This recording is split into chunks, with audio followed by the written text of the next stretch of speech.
আসসালামু আলাইকুম। বাছুরটি জয়েন্ট ইল রোগে আক্রান্ত হয়েছে। বাছুরের পায়ের গিরা ফুলে পায়ের মধ্যে রক্ত ফুজ হয়ে গিয়েছে। তো খামারে আমাকে ডাকার পর আমি দেখে বাছুরটিকে ছোট্টখাট্ট একটি সার্জারি করে রক্তগুলা বের করে দিয়েছি এবং সুন্দর করে বাইডিন দিয়ে ড্রেসিং করে প্রাথমিক চিকিৎসা দিয়েছি। আলহামদুলিল্লাহ, প্রাথমিক চিকিৎসা দেওয়ার পরে বাছুরটি সুস্থ হয়। আপনাদের গবাদি পশু অসুস্থ হলে অথবা গরু ছাগল ডাকে আসলে আমার সাথে যোগাযোগ করবেন।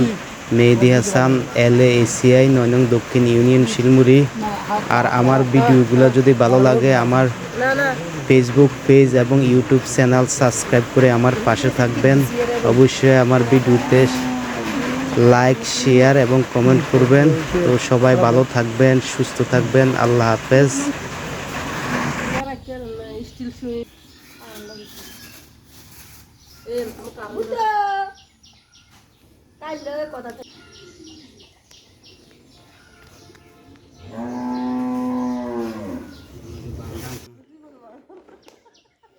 আরে সর্বনাশ।